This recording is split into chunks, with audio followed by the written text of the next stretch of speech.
Hi everyone, it's Jaden. Welcome back to my channel. On today's video, I'm going to do an updated version of all the symptoms for the adrenal fatigue health crash recovery that I had experienced a few years ago.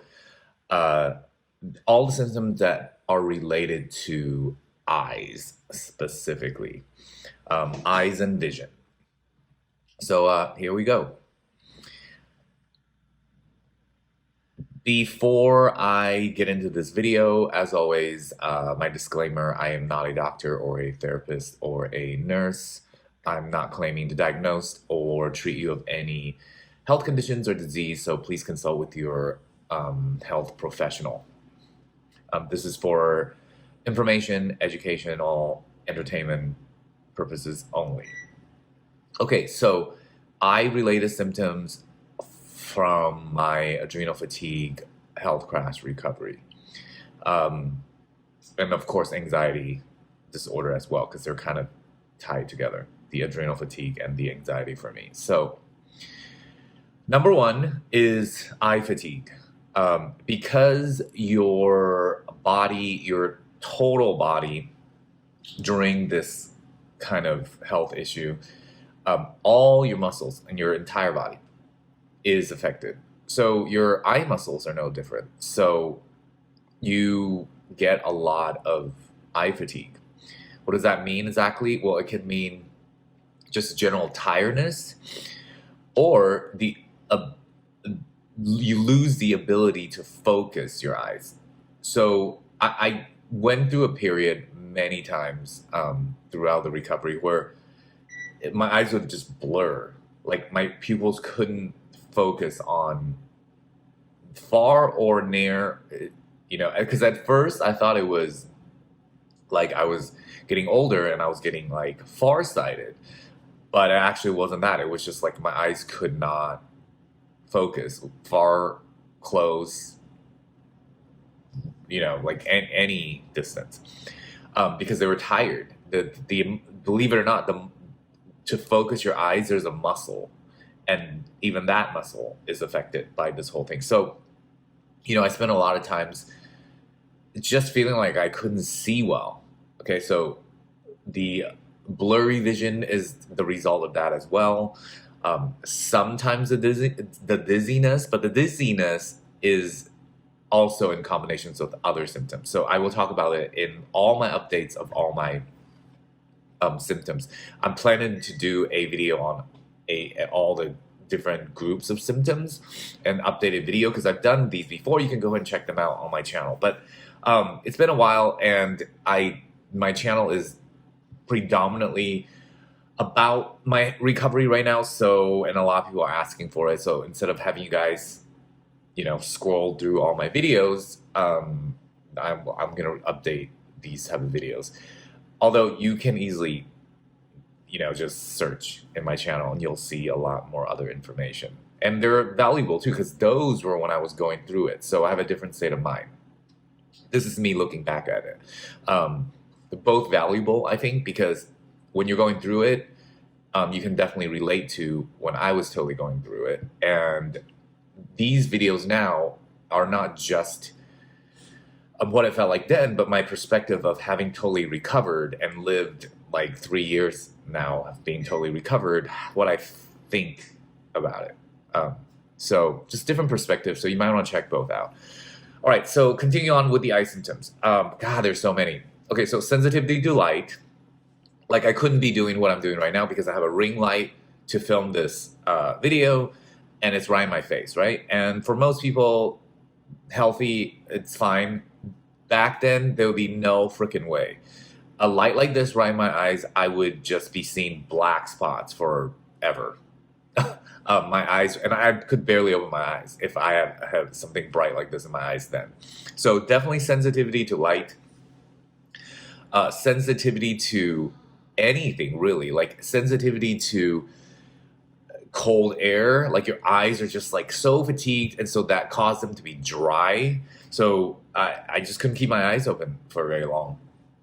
Imagine that, like throughout the day, you're just kind of like,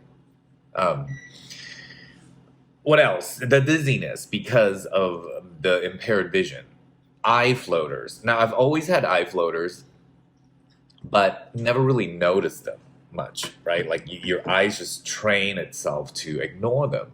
Well, when you have this type of health issue, you're constantly on fight or flight mode. So that causes you to release hormones that put you in a fight or flight state, which is like your survival state.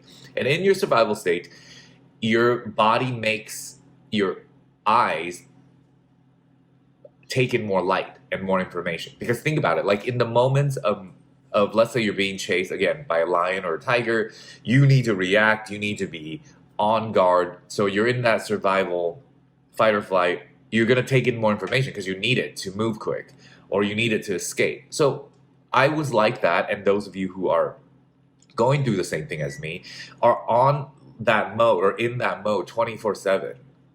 It's not fun, but it did happen, and so my pupils were always dilated, and again, it was hard to focus them, and then at the same time, they were taking in more light, so I would see more floaters in my eyes. Um, I developed this weird flash that would happen if I was just in a pitch dark room or if I was in a movie theater. Like if I blinked, I would see like little light dots everywhere in my eyes. Thank God all these symptoms I've mentioned and that I will mention in this video has gone away when I was recovering. So that was really good. Next, I would get very swollen around my eyes. I think because I was stressing my eyes, still trying to look and see when they were not functioning well. So they were just on top of that being stressed. So when you stress your eyes, your eyes swell up. Like around my eyes were tired and it was like always swollen. And they were red a lot, obviously, because I was training them. And I was very sensitive to movement too. So if like I had to use my eyes to look on my phone and then look far away, look on my phone. Oh my God, that was horrible. Same thing with scrolling, like on your phone or on the computer. My eyes just couldn't do it because I guess they take a little bit extra eye muscles to do that task. And because my eye muscles were fatigued and impaired, could not do it without paying a big price of headaches, dizziness, major dizziness.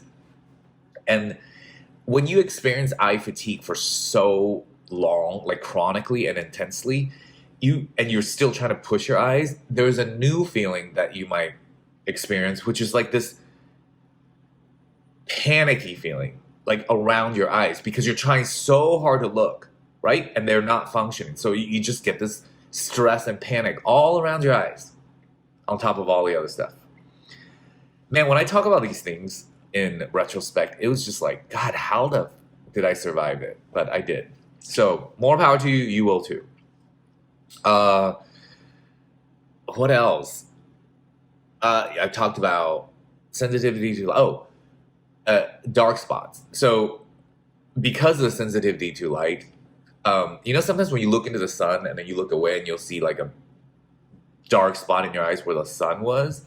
Well, it would stay for like 2 hours back then because I think everything slowed down. So like your eyes took longer to readjust because they were tired, right? So it freaked me out. Like I would like look into a bright light or the sun or whatever, and I would just have this black spot for hours.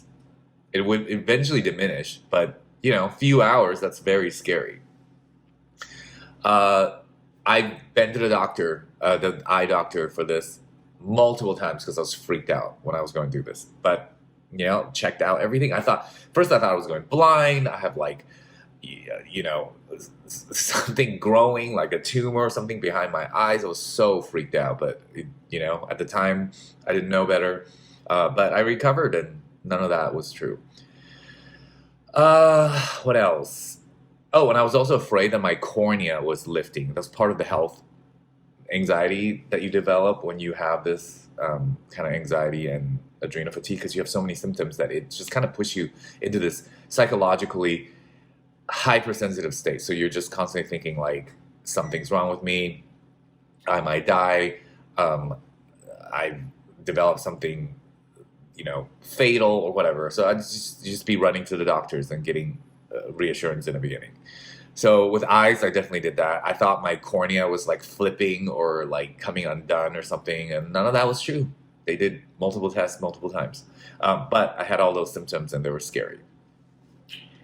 And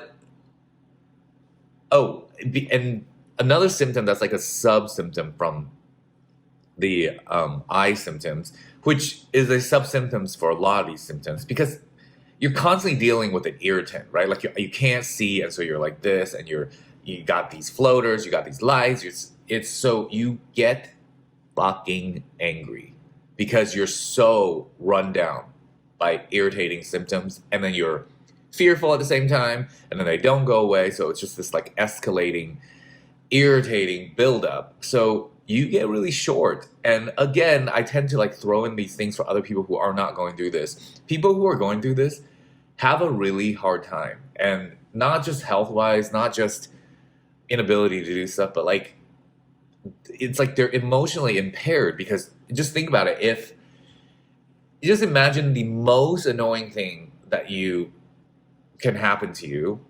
Let's say you don't like somebody tapping you right here 24/7. Well, imagine that times 500 symptoms times 24/7 and months and sometimes years. Have a little compassion for people who have this, because it is not an easy task to live through it. I do get a lot of stories about people's, relatives or, people who are close to you don't understand it, and then they kind of just like, oh, why can't you just relax? And well, let's see how they deal with it if they got it, right? I'm not wishing this upon people, but because I had a few incidences where people just didn't understand, and I was doing my best to explain, like, look, I can't deal with this right now. I just don't have the emotional space, and they're just like, it's just a matter of relaxing. I'm like, yeah, it's not as easy as you think, okay? And I'm doing a damn good job already, and all I need in that moment was praise and support, not like, oh, just deal with it, that kind of thing. Anyways, I want to throw that out there because I know that's tough. I think that's it for this video. I hope you got some information out of it, some support, relatability, reassurance. Definitely check out even my old videos, because the information is good, and maybe there's a lot of videos, you maybe have to browse through them, but yeah, if you're interested in these topics that I'm redoing, still check out the old ones, because I might have said more stuff or different details. So anyways, I hope you guys are having a great day wherever you are. Thanks for tuning in, and I'll see you guys next time. Don't forget to subscribe. Hit the like to help the algorithm. Oh God, I hate repeating that because everybody does that on YouTube, but it does help. It helps me to get my videos out, to build this community. More people who might need to know this will see it more, and I build a bigger community, and then I can do more of these better. All right, thanks guys. Have a good one. See you next time. Bye.